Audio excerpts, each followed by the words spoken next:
When I told my family I was moving to Arizona, they barely reacted. It wasn't that they didn't hear me, it was that they didn't believe me. My parents thought it was just another one of my big ideas that would fade in a week. "You won't last a month in that heat," my brother joked. My mom just smiled tightly and said, "You'll be back once you realize how lonely it is out there." I didn't argue. I'd spent years trying to earn their attention, their trust, their respect, and failing every time. So instead of explaining, I packed my car, drove across 3 states, and started over under the wide, endless Arizona sky. The first few months were strange. The desert had a kind of silence that could either heal you or haunt you. I found work repairing HVAC systems. Hard, hot labor that left my hands cracked and my skin burnt, but I didn't mind. It was honest.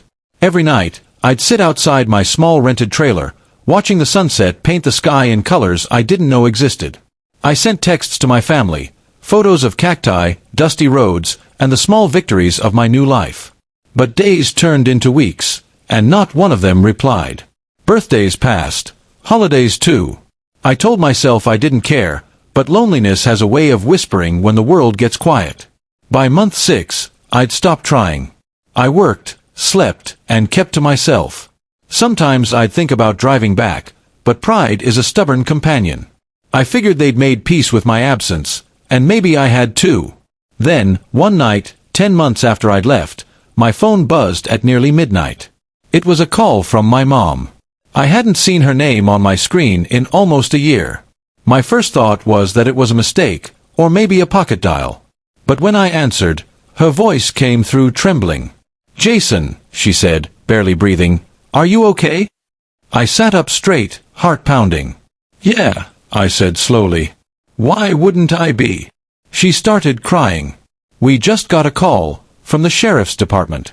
They said a man from Arizona with your name was found unconscious on the side of a highway. They couldn't reach his family, and your number was listed as next of kin." For a second, everything froze. I could hear my heartbeat louder than her voice. I told her I was fine, that I was home, that she could calm down. But she didn't stop crying. "I thought," she said between sobs, "I thought I lost you without even saying sorry." It turned out the man they'd found had the same name and age as me, even drove a car similar to mine. When they couldn't reach anyone, they'd searched an old contact list he carried, and somehow my mother's number was there. A coincidence, maybe fate, maybe something else. But that wrong call was the only thing that made my mother realize how far apart we'd grown. The next day, she called again, calmer this time. We talked for hours. For the first time in years, she listened, not to fix, not to argue, just to understand. She told me she was sorry for not taking me seriously, for not supporting my decision to move.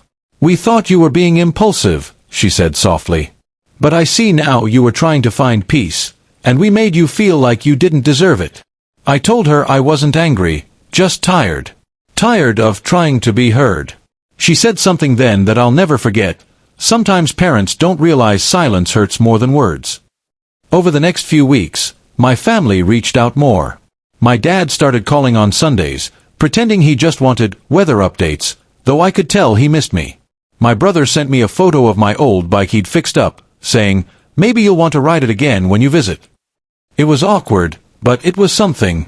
And slowly that something grew. A few months later, I finally flew home for the first time since moving.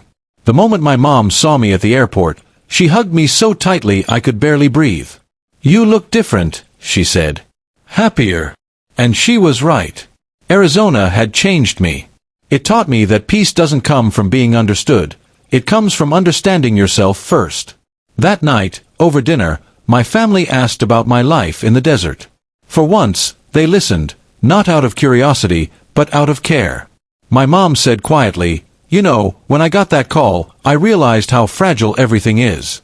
I don't want another day to pass thinking you're okay without hearing your voice." I smiled and said, "Then don't wait for something bad to happen to reach out." Now, whenever I see a call from her, I don't hesitate to answer.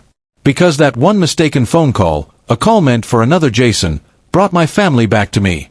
Sometimes it takes a scare, a coincidence, or a near loss to remind people how much they care.